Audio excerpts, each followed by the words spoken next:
Tēnā tātou katoa. Tēnā koutou katoa, tēnei te mihi kia koutou mō tēnei kaupapa. Ka tīmata hau ki te karakia mō te rānei. Nau mai e riri atu te reo o ngā hapori I whā, ko te huihuinga o te reo I te ngākau, I te whiako, I te moimoia. Te whakangū, whakapūtaina, kia kaupare atu I te whakariki, tuia ki te aroha, tuia te here tangata, ko rangi nui e tū iho nei, ko papatua nuku e takoto nei. Ki te whaiao, ki te ao marama, tuturu ōwhiti ka whakamaua, kia tina, haumi hui tai ki e. Ngā mihi. Kia ora koutou. Thank you so much, Aunt Selina, and welcome to our audience across the globe. It's lovely to share this research with you. I will begin by sharing some of the findings from our initial work, and then I will invite Aunt Selina to respond to the initial findings. So what I'm going to share in this brief talk is some of the emergent findings from the research that we have been doing on mapping the discursive networks of white supremacy, particularly in terms of looking at the attacks on diversity, equity, and inclusion that we see connected to Donald Trump and the far right in the US, mapping this onto a global ecosystem, including the ecosystem here in Aotearoa. This is part of a series of 3 white papers that will specifically look at the language of the far right, targeting diversity, equity, and inclusion programs, particularly using the frames and tropes of equality. So we will specifically look at what equality means. And this is a critical concept because it's precisely the concept that is being mobilized here in Aotearoa in the Treaty Principles Bill.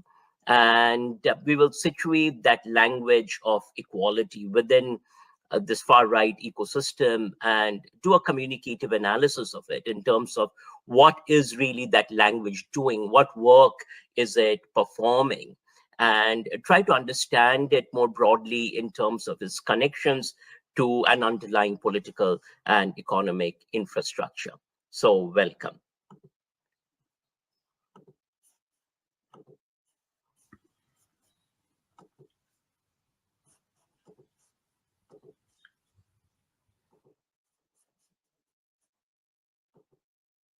So this particular talk is titled Far Right's Construction of Equality to Target Diversity, Equity, and Inclusion, or DEI. Now, for those of you that have been paying attention to what's going on in the broader policy landscape, you would have seen that across Western democracies, we are seeing policy formations that are targeting DEI. We will examine closely what these policy formations look like and situate them in relationship to Donald Trump and the far-right ecosystem in the US. Now, let's first talk about the far-right ecosystem. The far-right ecosystem, the idea of the ecosystem is that this is a broader ideological infrastructure that is connected across various spheres of life and livelihood, that connects activists, think tanks, movements with policymakers, and then that impacts the ways in which organizations and institutions operate. The notion of an ecosystem also looks at the ways in which these ideas connect across spaces. So I'm really interested in the relationship between discourse in terms of what is communicated and the flow of ideas. And I will make the argument that the discourse of the far right, the communicative tropes used by the far right, move across spaces. They have global mobility. So what we see here in Aotearoa, New Zealand, in the current landscape needs to be placed in conversation with what is happening in the US, what is happening in UK and Europe with the emergence of far right, what is happening in Australia with the far right discursive tropes. Now, at the core of the far right ecosystem in the West is the concept of white supremacy that is built on the idea of the supremacy of the white race, white cultural values and practices over other races and cultures. So there is an inherent hierarchy that is put forth in the far right ecosystem. And that hierarchy then is tied to the concept of race purity and civilizational purity, equating Western civilization or the West with white culture, and then suggesting that Western civilization, white culture, and the white race are threatened by or are at threat by pluralism, by multiculturalism, by diversity. So the attack on diversity, equity, and inclusion is part of this broader infrastructure that sees diversity and pluralism as threats to the homogeneous structures of white society. So the imagination of the far right around white supremacy would like to construct a pure white society that is then a threat from indigenous, Black, brown migrants seeking to take over these spaces. And this becomes the language of the great replacement theory that we see in white supremacist manifestos that are connected to white supremacist terror attacks. So this civilizational narrative, the narrative of the civilizational West, the grand West, placing concepts such as democracy, knowledge, university within this architecture of the Grand West that is then being threatened by, or that is being taken over by DEI, diversity, equity, inclusion. Now, this far-right ecosystem is invested in the consolidation of both political and economic power by appealing to a majority. So in the context of the West, it is appealing to a white majority. So that forms its populist appeal. And through this populist appeal, then it makes claims to majority mandates or majoritarian mandates, which is then framed as the language of democracy in order to consolidate authoritarian power, to rule in order to consolidate range of policy frameworks that further concentrate power in the hands of the powerful. So the far right as a project is invested in the perpetuation of power, invested in the perpetuation of white civilizational power, and that forms the crux of its narrative. Now, when we look at this discursive ecosystem, it's important to note a few key points. First and foremost, that this discursive ecosystem is political. There are political actors, political parties that profit from this discursive ecosystem because there is a political market to be appealed to be captured through this discursive ecosystem. It speaks to particular policy interests, and therefore you see the linkage between far-right activism and mainstream politics. The political markets serve as mediating mechanisms that mainstream far-right ideologies and ideas. So Trump's Muslim ban, for instance, is an example of a mainstreamed policy position that comes from the Islamophobic, white supremacist infrastructure of the far right, which has been at the crux of white supremacist terror attacks. So it's quite powerful to map out these linkages, because they go from extreme forms of violence, such as terror attacks, to policy formations, and you can actually map the flows in these formations. This project of the far right is supported by powerful economic interests. So across global spaces, we see corporations, particularly extractive corporations, the tobacco industry, the alcohol industry, being invested in producing, upholding, and circulating this far right ideology. And it does so through think tanks, through white papers, through policy briefs, attempting to shape policies through these processes. And the investment of capitalists in these industries in the far right project is precisely turned and tied to a politics of privatization. And that I will talk about in a little bit. But there is, again, economic and market gains to be made through privatizing processes, through attacks on public welfare and public systems that are mobilized through attacks on diversity, equity, inclusion. So this process then shapes how far-right ideologies move from activism movements into politics. You see, for instance, the convergence here between the articulations of the English Defence League and Nigel Farage. And that kind of intersection is critical to explore. You see the intersection between Trump's policies, between Republican policies targeting critical race theory across 20 plus US states, and far-right infrastructures such as Proud Boys, or far-right activists such as Andrew Tate.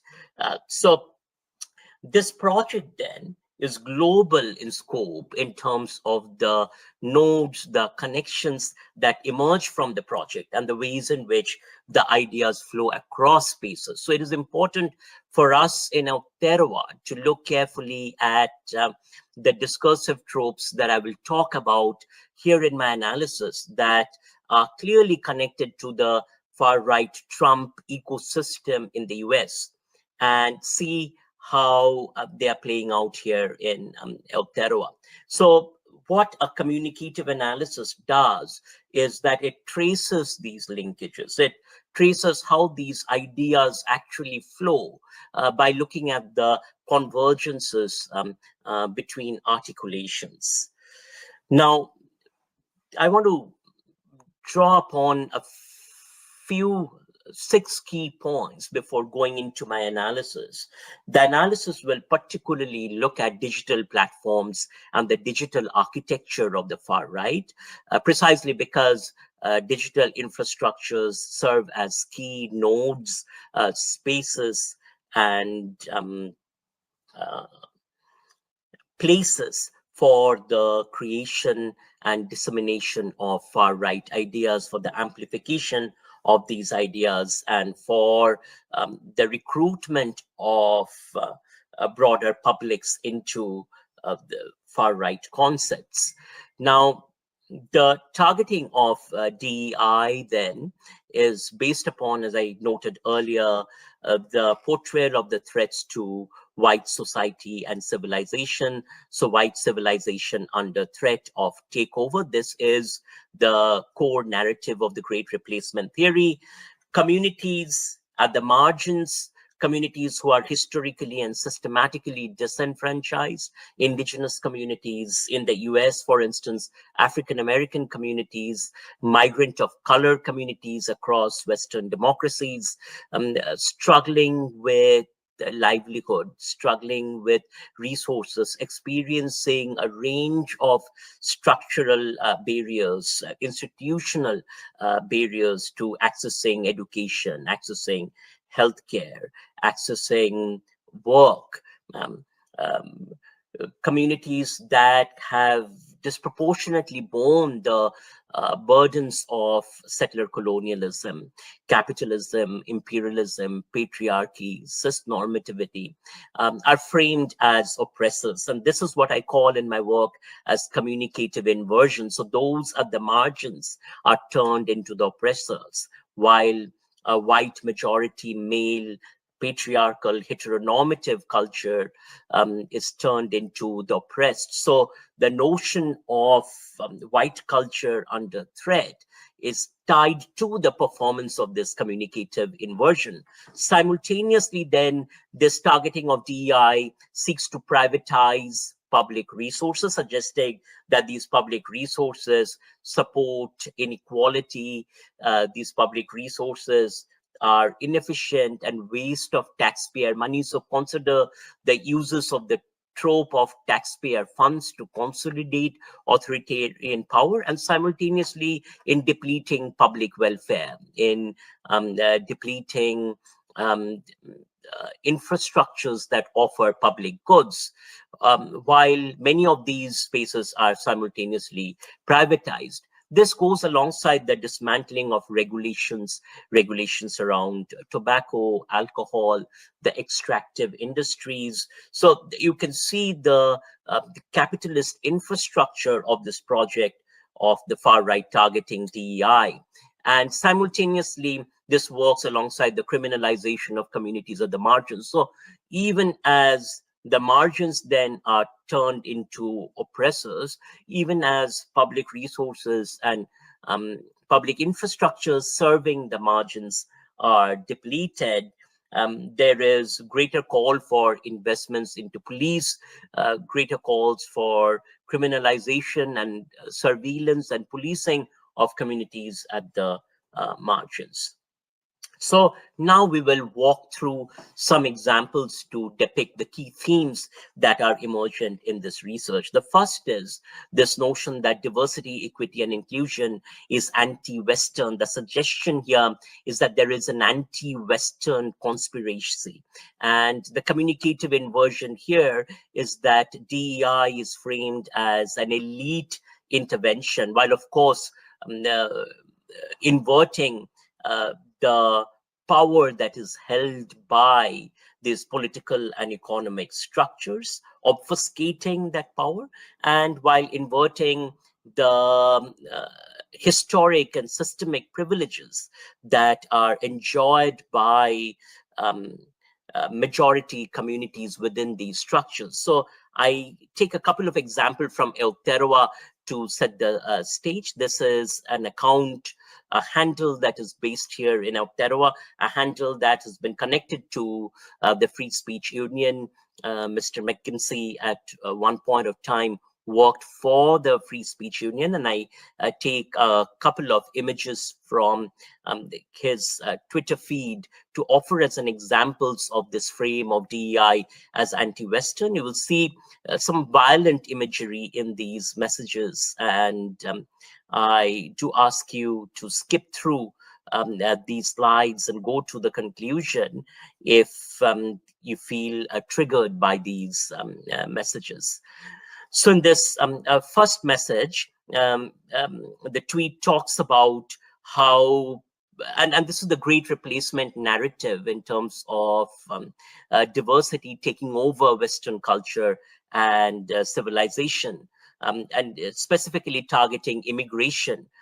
More and more libertarian intellectuals are seeing the light on immigration, and here a right-wing intellectual is being retweeted, where immigration and mass migration is framed as danger, it is malicious, and it is going to bring about demographic shifts to the country being brought about by a tyrannical regime. So note here the communicative inversion in terms of using the language of tyranny to actually put forth fairly oppressive immigration policies. And the suggestion there is diverse third world electorates will take over the West, in this context, take over Aotearoa and demand the Marxist redistribution of resources and identity politics. So these terms, and they're sitting together, identity politics, Marxist redistribution, takeover of the West, is really critical, because it is putting forth the hype, putting forth a sense of anxiety and fear. It seeks to cultivate fear in the white majority community of the migrants of color taking over, turning the West into the third world. And this is part of a Marxist conspiracy turned into identity politics as diversity, equity, and inclusion, DEI, and critical race theory, CRT. In the next image, this is a direct image, and you see the violence in the imagery, the violence suggesting that efforts at equity that seek to address historic harms experienced by communities at the margins as actually violent and violently taking away. In this case, you see the heads chopped off, and then on the right hand, to my right of the screen, the figure standing on the head. So it is suggesting this violent imagery that heads will be chopped off in order to prop up some heads. And this is so diversity, equity, and inclusion is a civilization destroying ideology, and then suggesting that this is an ideological project. Now let's look at this notion of colorblind equality. The attacks on diversity, the attacks on programs seeking to address questions of equity. So in the context of Aotearoa, for instance, if you look at programs that are built to address the systemic inequities, the systemic barriers that have been experienced by Maori within the context of education, within the context of healthcare, within the context of access to income and food, that are product of settler colonial processes, that are product of racist processes of organizing the crown. These are framed as then efforts at taking away from the rights of communities. These are framed as, so equity is framed as antithetical to equality. And then what is propped up is a notion of colorblind equality. And again, this is a communicative inversion, because it actually turns on its head the inequalities that we witness in society that are racialized, that are played along the lines of race, gender, social class, and the intersections among them. And that is a critical part, the intersections among them, with a systemic body of social science research documenting the ways in which processes of colonialism, racial capitalism produce those intersections. So here you have Chris Rufo, one of the key architects of the far-right infrastructure in targeting DEI, celebrating the DEI retrenchment as accelerating, really talking about how this policy climate that has been brought about by the attacks on DEIs is bringing about and pressing for colorblind equality, a principle that guides us. So this gives away so much of this overarching agenda of the far right universe, which is its production of the narrative of color blind equality. Think here the narrative of we are all equal, or the narrative of white lives matter, which are precisely crafted in order to put forth a notion of equality that categorically unsees and seeks to target the scholarship and research documenting the structural barriers that produce inequalities. As an extension of that, then diversity, equity, and inclusion are projected as racial discrimination. Consider here, for instance, programs, solutions seeking to honor Tetiriti, how they are portrayed as apartheid, or how they are portrayed as discriminatory, with the idea, and again, this communicative inversion, that Maori are discriminating against the majority community here in Aotearoa and creating an apartheid state. So that narrative of DEI as racial discrimination, when you locate it in this far-right universe, what you see is the construction of diversity, equity, and inclusion as racist toward straight white men. So you have that account, DC Drano, saying Obama's new video about pluralism and finding a way to live together includes clips of lots of different people, but not a single straight white male. And then you have another account, Nick Sauter, saying that the dismantling DEI has passed, and DEI was a huge step backwards for our country. So it quotes from this excerpt of a representative: to codify racial discrimination in an effort to remove discrimination is a woeful initiative and would undo generations of progress. So diversity, equity, and inclusion is framed as racial discrimination. The implicit message being it is racial discrimination against white men, as DC Drano enunciates that. And you see the communicative inversion here, where communities at the margins then are turned into oppressors, are turned into the ones that are getting all the privileges, totally erasing or opposed to the actual research and evidence base that exists, documenting the inequalities in outcomes and the inequities in structures, access to structures that shape the inequalities in outcomes experienced by diverse communities. And then, DEI then as systemic, as racism.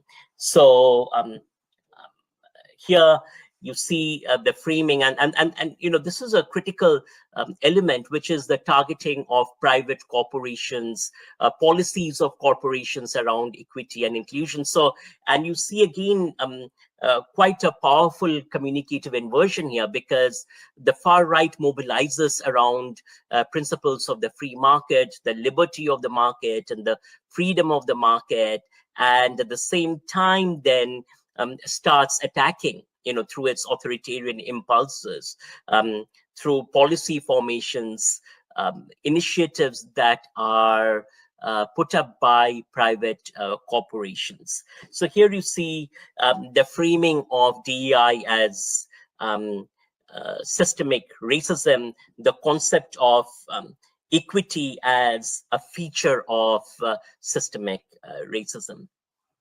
So this is Andrew Tate, a far-right figure, who then constructs this as woke agenda. So consider how the narrative of the woke agenda is tied to this. So this DEI ideology is based upon a woke agenda, and that agenda itself is a war. It's an ideological war on the West. So here Tate says, ideology, feminist, liberalism, etc., is a weapon of war. So this language of war is critical in the manufacturing of the sense of fear, which is a critical part of the infrastructure of violence of the far right. So equity against equality then continues to play out across the narratives, often picking up examples from diversity programs, offering supposed analysis of diversity programs, and supposedly demonstrating how equity has actually produced inequalities, or how the idea of equity is fundamentally unequal. Now, this architecture then, as I have argued, is tied to the infrastructure of um, white supremacist hate that builds upon this narrative of great replacement. So the great replacement suggests that the white culture is at threat of being taken over. Europeans are being is at threat. European demography is threatened by the takeover of diverse cultures and communities. So here you have a narrative about then politics of reproduction in terms of how white communities need to challenge this by turning toward a particular form of reproductive politics, reproductive participation that challenges this great replacement, this great takeover by people of color. And then here in Aotearoa, you see this narrative of great replacement play out. And again, in this Twitter feed of William McKimsey, where he talks about the European population of Aotearoa, compares it then to the other populations, and then says that New Zealand Europeans have fallen from 82.3% to just over half now. And basically what this is doing then is constructing that fear of that great takeover. Now, as part of all this, and this is where I will wrap up, remember that as I walked through this presentation, I talked about the evidence base, the empirical base, documenting the inequities faced by diverse communities, documenting the structural, institutional barriers of racism, patriarchy, cisnormativity, settler colonialism experienced by Indigenous, Black, migrant of color communities. So that body of research that actually documents these inequities is a source of targeting. And that language then around framing this body of research as ideological, as taking over Western civilization, as taking over knowledge structures and taking over science research. We are just now seeing this in terms of how this is framed in the context of science, and science placed in opposition to the social sciences and humanities, where much of this research is carried out. So in this instance, what is being proposed is that the research of science is taken up by research on identity and social justice instead of the science. So look at the dichotomy that is set up here. So it's important for this far-right infrastructure to dismantle the academic research programs, the teaching of critical social sciences that systematically document the structural inequalities that are experienced by Indigenous, Black, migrant communities. This forms the basis of the far-right attacks on educational systems and research infrastructures. So in conclusion, in this particular presentation, I wanted to demonstrate the ways in which the language of equality is tied to the far-right discursive infrastructure globally. You can connect it to the Trump universe. You can connect it to far-right activists and think tanks around Trump and the legislations across the US. It is built around a white supremacist ideology that seeks to mainstream this ideology through policy and political platforms framed in the language of DEI takeover, and therefore seeking to remove the effect of DEI from policies. This is mainstreamed through the media, through media narratives that uncritically reproduce these narratives. And of course, often media are part of the capitalist infrastructure that gains through the reproduction of these narratives. And finally, as I pointed out in this particular analysis, they're looking at some New Zealand examples juxtaposed in the backdrop of US examples, you see the convergence of communication. And this is something we have to closely look at, the ways in which anti-DEI ideology is networked globally. So what we see here in Aotearoa is very much a manifestation of what we have been seeing in the US since the election of Trump in the first term. But Aotearoa as a country in the frontiers is also considered a space for experimenting with these ideas that can be implemented very quickly without much barriers. So you think about that totality of control that the far right seeks to achieve. Aotearoa in this sense is an experimental case in terms of the kinds of control through policy mechanisms that can be achieved. So I will wrap up with that and invite Selina to respond to this presentation.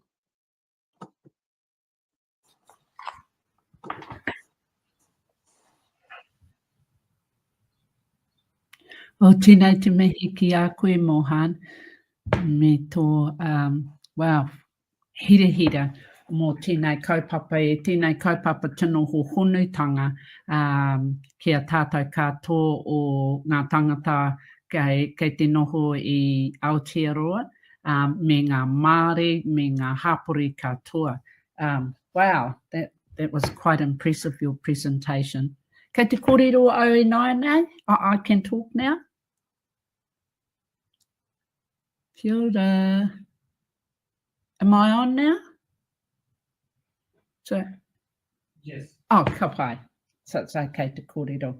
Wow. I'm more in the space of you ask me some questions, Mohan. I mean, I'm happy to be prompted by that rather than, wow, because this presentation has just really blown me. It's very impressive. And as you know, I mean, I'm still only a graduate, and I mean, I don't kōrero as well as you do in the light of all this. So I'm just happy to just answer questions and that are pertaining to the presentation, if that's okay with you, Mohan. Kia ora. Absolutely. So I guess I wanted to begin with the question, what are the convergence? You and I talked about convergence in this language of equality that is used by the far right in the US and the language in the treaty principles bill. Could you talk a little bit more about that in terms of what you're seeing?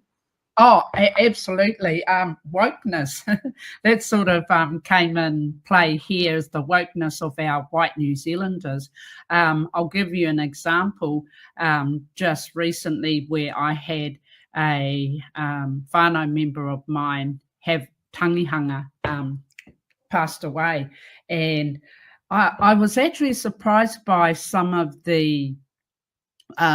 our friends, our Pākehā friends that got back and asked when and what day was the woke. And I mean, this is all new to us. I don't know what woke is in their context. And to me, I guess I said, well, we don't do woke. We don't do wokeness. If you're wanting to know when the funeral is, we call that a nehu, and it's the day that we bury the deceased. And they said, oh, right, that's it. But I said, well, no, it's not actually, because I'm not understanding what their wokeness is and how you can compare that to our tangihanga processes. And they're very different. And it seems like this wokeness for me has come from a far right. It's like here they go yet again imposing, I guess, their wokeness on us and trying to narrate what it means for Māori, what wokeness is. And I said, no, wokeness is not a word in Māori. I said, we have our words, you have yours, but you just can't compare the both, if that makes any sense. It just, yeah, that's that's what I see coming from the far right. And in terms of the new generation, I guess the alpha generation, the alpha generation, to me, it seems like they seem to gaslight a lot of things, and they're getting good at it. And I just think it's really to do with, they think they've done nothing wrong, that they've just lost all ability to decipher what lies from the truth. And the fact of the matter is that as generations grow in Aotearoa, they still think they have done nothing wrong. So therefore, in doing that, is that they're not really addressing the real issues, and that is that they feel they have rights here, whereas Māori have obligations, and that because they think they've done nothing wrong, they need to go back to te tiriti and back to the treaty and the real reason why they're actually here. And yes. So does that answer your question? Yeah. So I want to build on that in terms of, one of the things that we are seeing in the contemporary context is, this language that,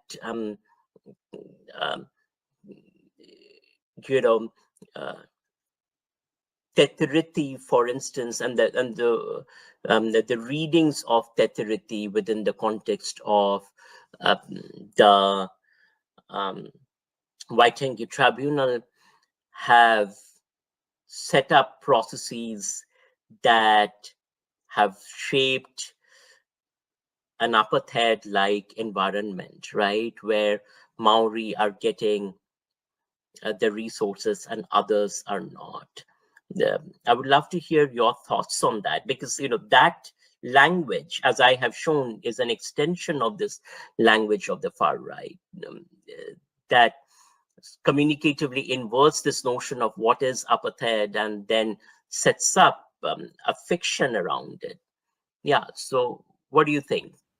Well, yes, that's right. So if we go back to te tiriti, Māori never gave up their sovereignty. We never gave up our sovereignty. So when we're talking about te tiriti, my whakaaro is that te tiriti gives us our tino rangatiratanga, which means everything that we have and we had in that space of 150 years ago for Māori hadn't changed.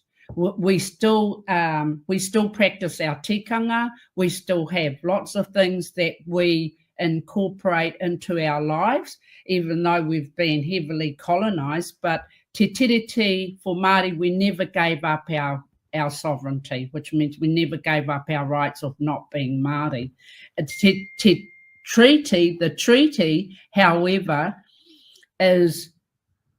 was signed and written by chiefs and the Crown at that time as well, but it gives a different connotation. It's not the same meaning as Māori, and it's in a totally different context, whereas the treaty, they think that we did give up our sovereignty, and we have given our everything to the Queen at that time and to the Crown, which is untrue, which is not true at all.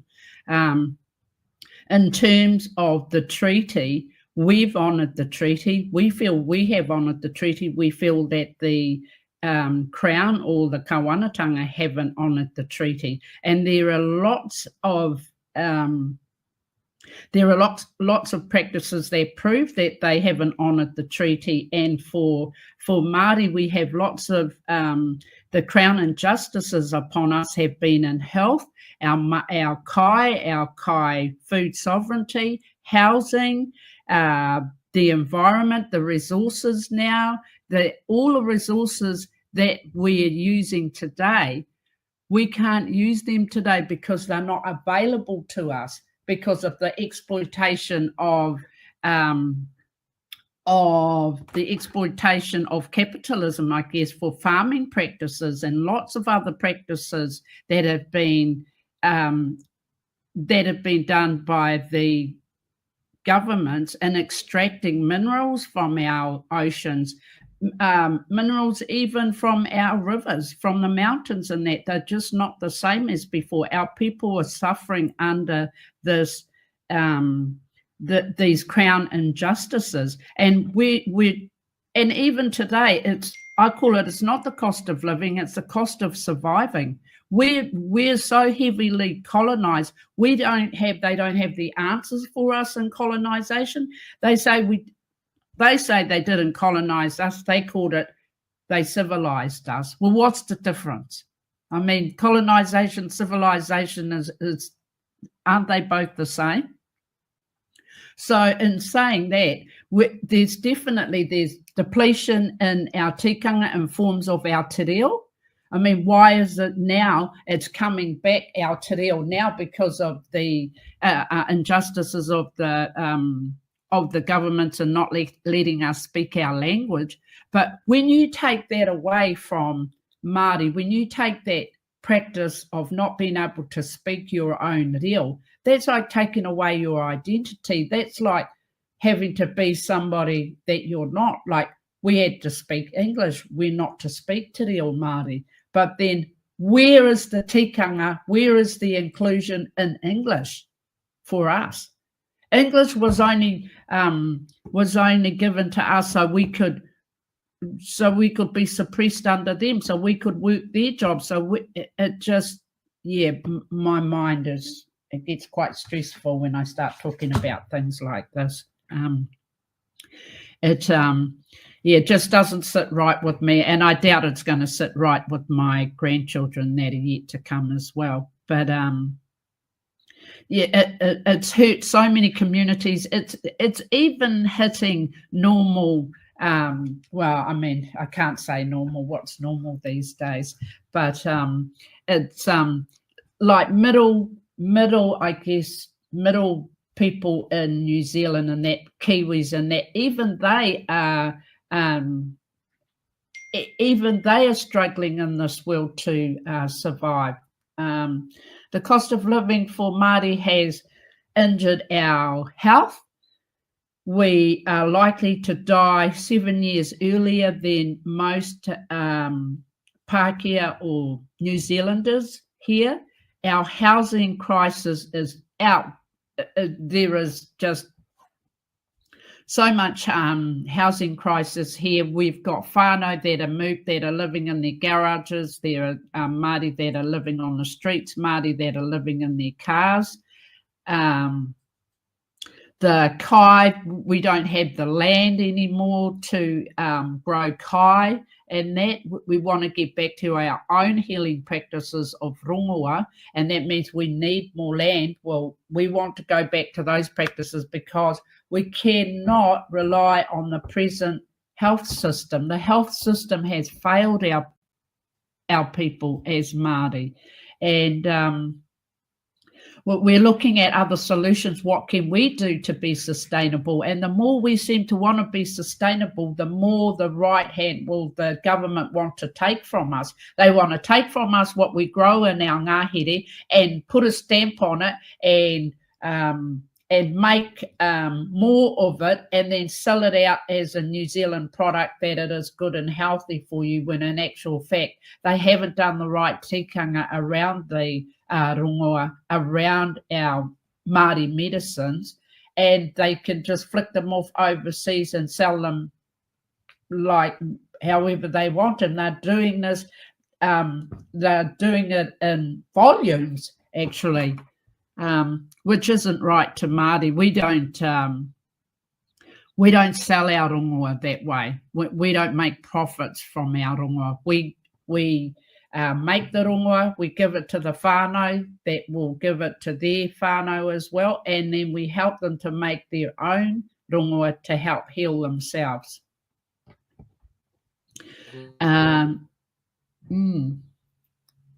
So I want to build on this a little bit, Selina.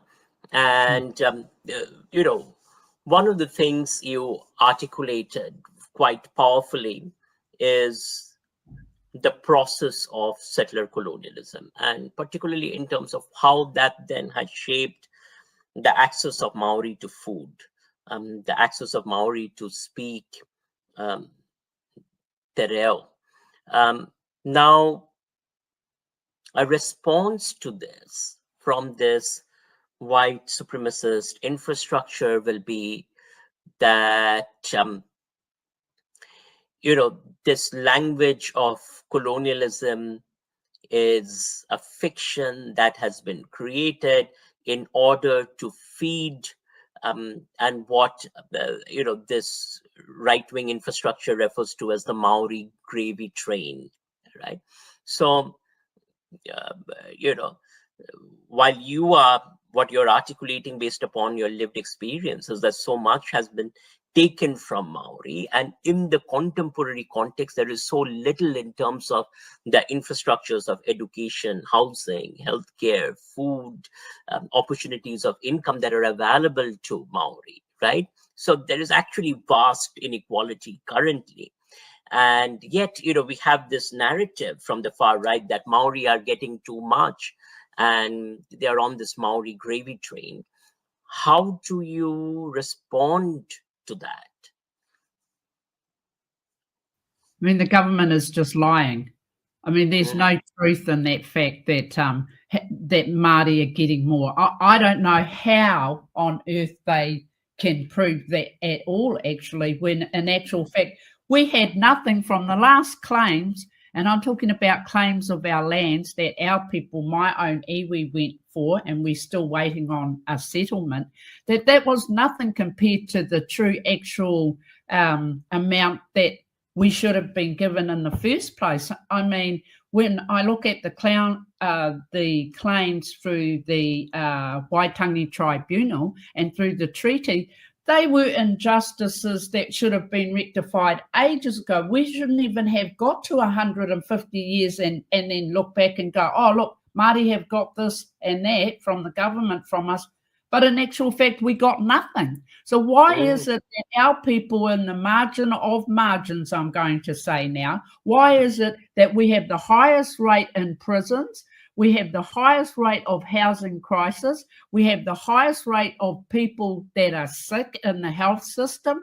And yet they continue to bash us and say that, oh, Māori are taking too much of the health system, hence why the reason why the health system is not working. That is so untrue.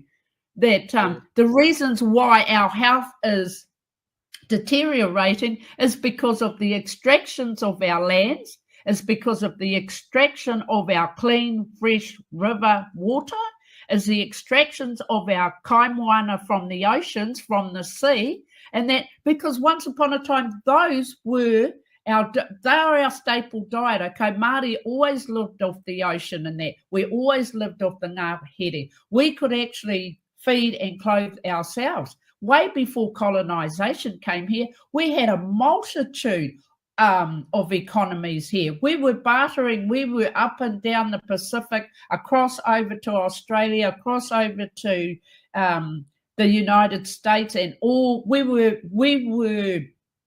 bartering backwards and forwards from the Pacific Islands, and we had many boats back in the day. We didn't have roads, we had rivers. That was our main transport back then. When we look back at the 1700s and the early 1800s, Māori were very sustainable. We had all our own kai. We were growing our own kai. We were growing all our own rongoa. We were healthy.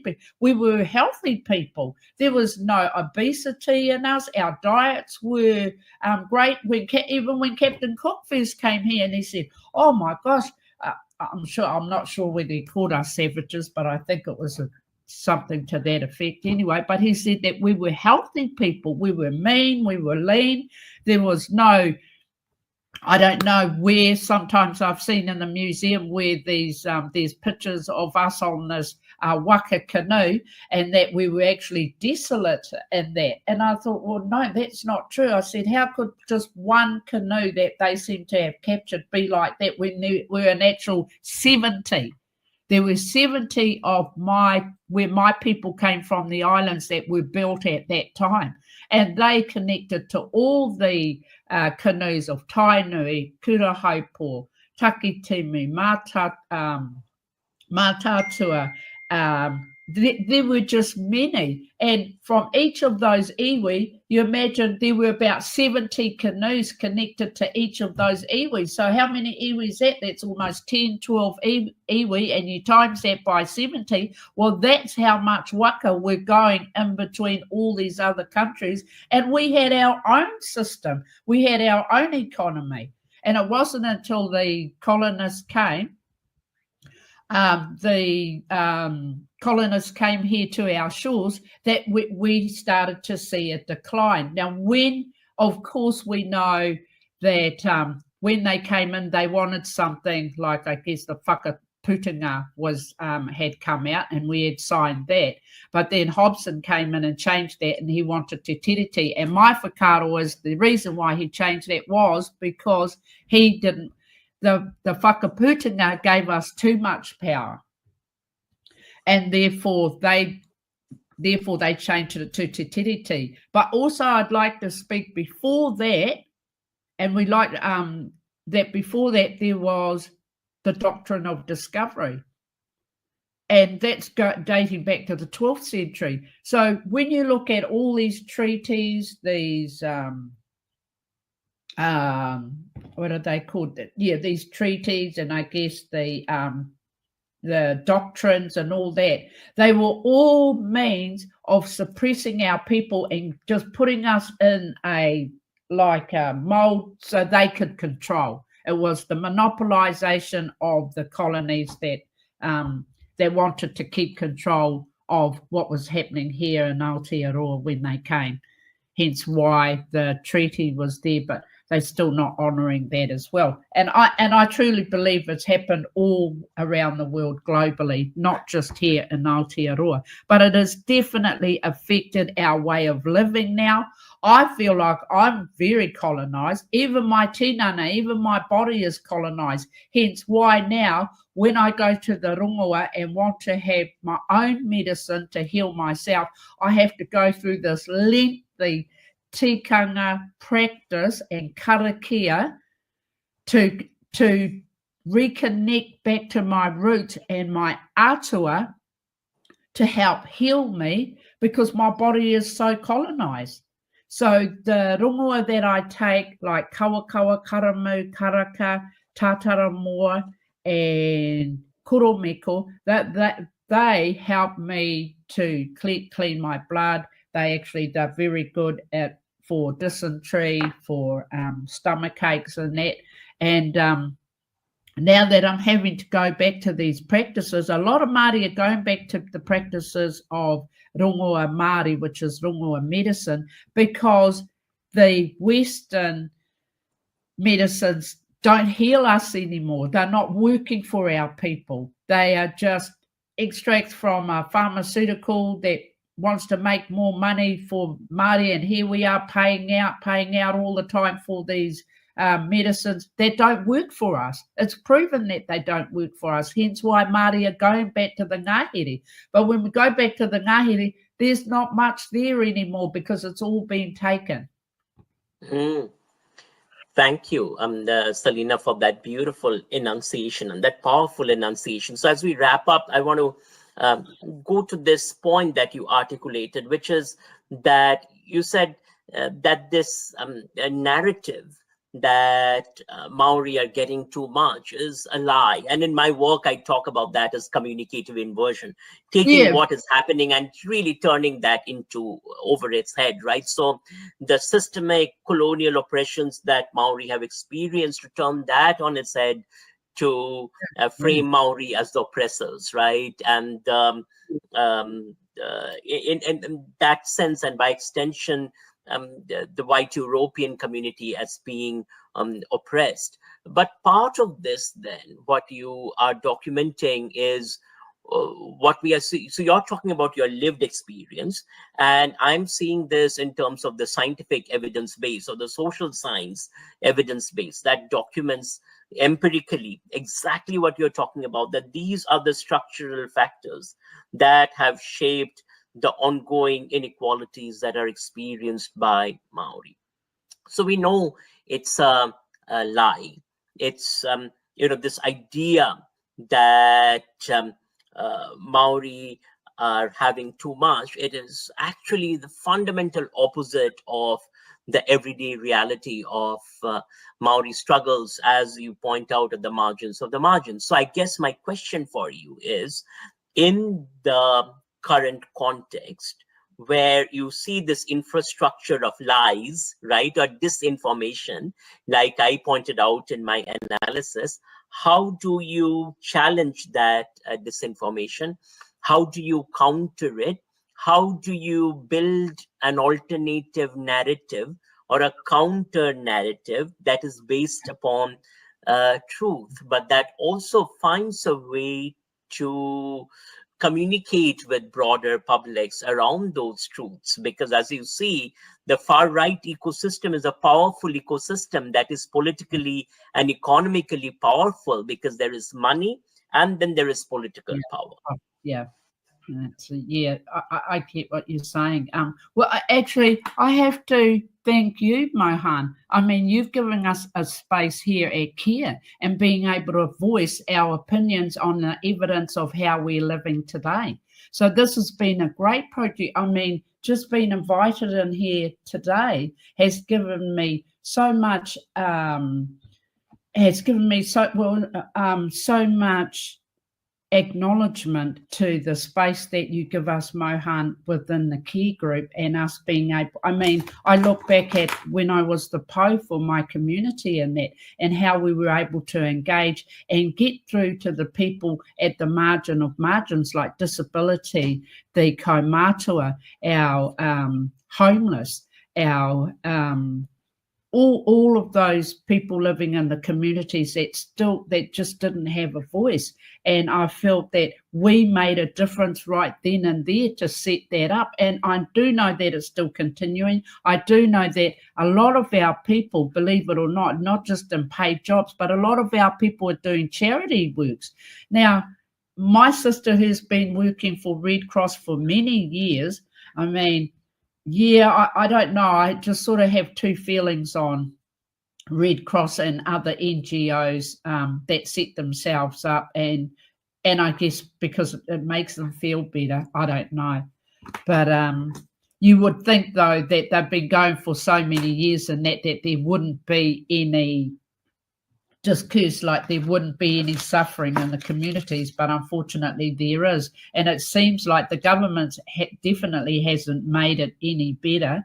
I mean, just recently when I hear of the present government building more prisons, and these prisons are elite prisons, they look like 5-star hotels.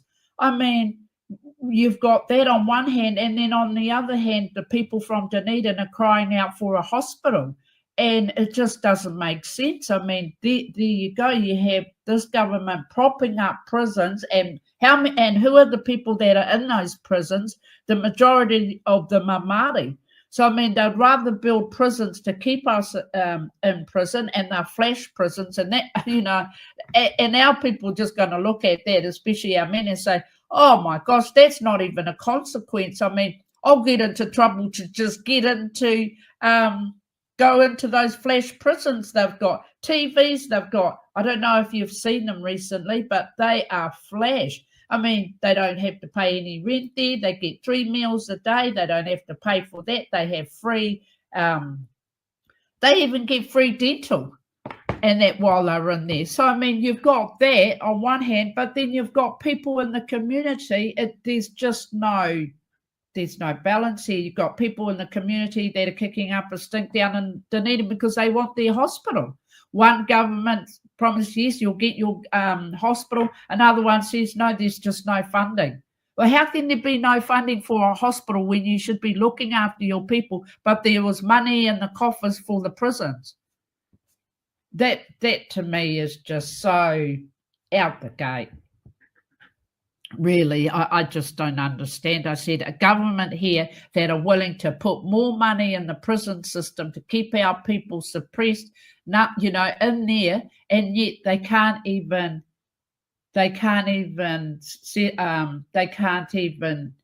give their own people a hospital to heal. It just doesn't make sense to me.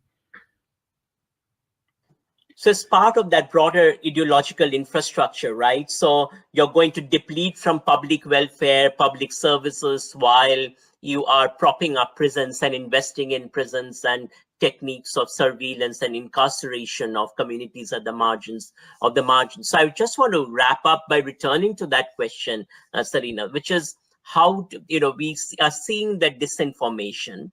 We are seeing the underlying ideology at work. We have unpacked that. The question is, at this moment, how do we resist it? How do we challenge it? Oh, yeah, well, yeah, that's a hard one, I mean, because not only that, what they're going to privatize it as well, the prison system. And I thought, no, we don't need any more intervention from other countries out there. We need to start healing ourselves. It needs to start from here, from Aotearoa, with the whole country of Aotearoa. And they're just these services that the government it's just not working. And I mean, I definitely would agree with having some co-governance here. You know what? If I could, I would rather Māori just have their own kawanatanga, their own tino rangatiratanga, and I mean, and don't go with the government, man. Just start using our own putia for our own people, and that way, then we can show the government that we can be sustainable and have our own economy and all that, and have yours, because there was nothing in the budget for Māori. We weren't surprised by that through national. There never ever has been a budget for Māori in national. So, I mean, why bother? Why bother with a government who has not only lied to us, has promised us this and promised us that, and their promises are all broken. There are no promises there at all. I think we just need to go co-governance. I feel that Māori are ready to govern ourselves. I mean, not just ourselves, but for all of Aotearoa, because this government just isn't working. Oh, but yeah, I'm a Te Pāti Māori supporter, by the way. Just saying. Yep, and I think that's where the politics is something you engage with, and of course, in that sense, there can be diverse registers of politics that you engage with, and through those registers, what I hear you saying is that you build spaces for participation, you build spaces for mobilization, you build spaces for ongoing transformations through crafting narratives and stories that are different from, like the stories you shared today. Those are different from the stories that are told by this ideological infrastructure. And I think we need to listen to more of these stories as entry points to imagine together how we transform these spaces.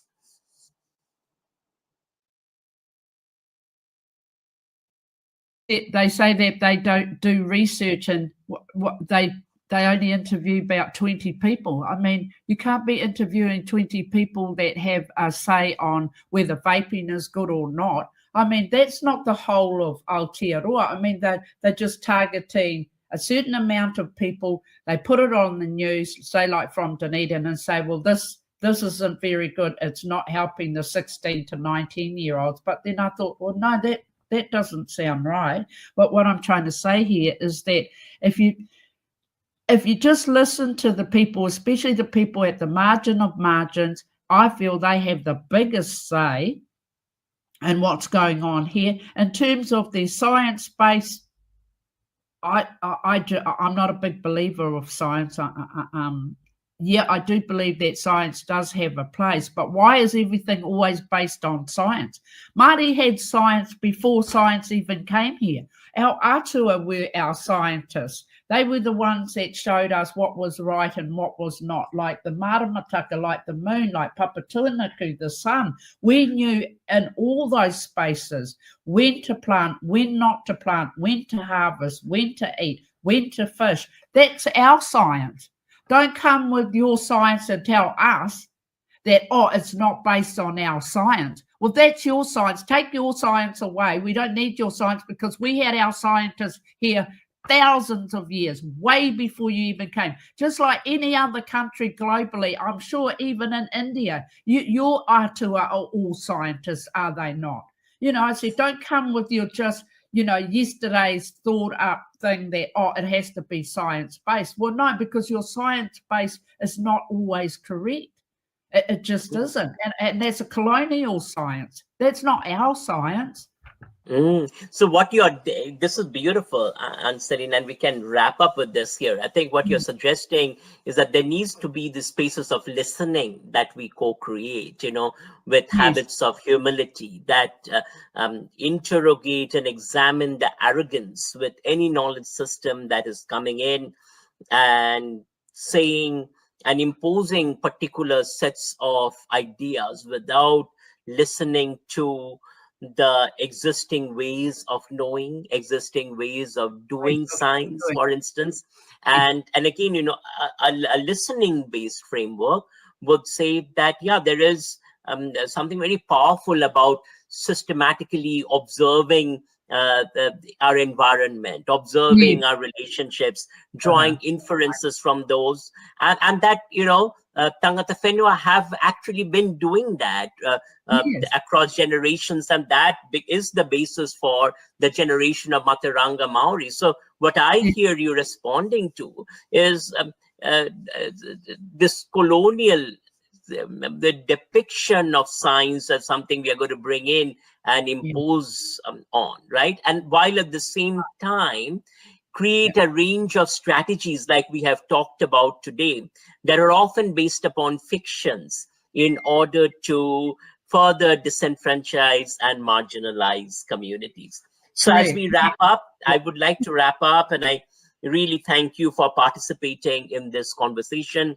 I hope that, you know, this is, again, as I said, first of a series of presentations, and I hope in this presentation we are able to see how the far right uses communication and the kinds of strategies that it uses. So the language of equality, the language of Maori racism, the language of Maori apartheid, the gravy train. These are particular tropes that are being deployed here in Aotearoa. They, of course, run in continuity with earlier uses of colonial tropes that were often based upon fictions, but they also are interconnected with the kinds of far-right white supremacist tropes that we see globally now, particularly with the emergence of Trump in the US and the far-right architecture around Trump, the kinds of narratives that we are seeing that are actually anti-evidence-based, that are actually anti-research. So this is, again, an example of a communicative inversion, because on one hand, you know, you're propping up the language of science, but on the other hand, you are actually attacking the scientific evidence base that is documenting these inequalities. And that is what you're critiquing, Selina, in terms of how science has been used to serve a colonial project, particular definitions of science, often based upon the production of particular fictions. You know, I think about the science around colonial anthropology, you know, that sought to divide up races based upon particular characteristics, and that was used, the colonial race science that was used to uphold the racist colonial architecture, that was based upon the production of fictions with a very particular colonial goal, which was to colonize and oppress. And I think what we can wrap up you know, this conversation with is your invitation that you offer, Selina, for us to listen, for us to build dialogical spaces, and for the voices of the margins to be heard. Ngā mihi. Ora, ai, ngā mihi, tēnā koutou katoa. Tēnei te mihi ki a koe, Mohan, me tō manaki, me tō maramataka, maramatanga mō tēnei kaupapa. So, ka mihi atu ki a koe. I'm going to finish it with a karakia. Is that all right? I'll just complete it now. He honore, he korore ki te atua, he maunga rongo ki te whenua, he whakaro pai ki ngā tangata katoa, ake, amene. Ngā mihi ki a koe, Mohan. Ngā mihi. Kia ora.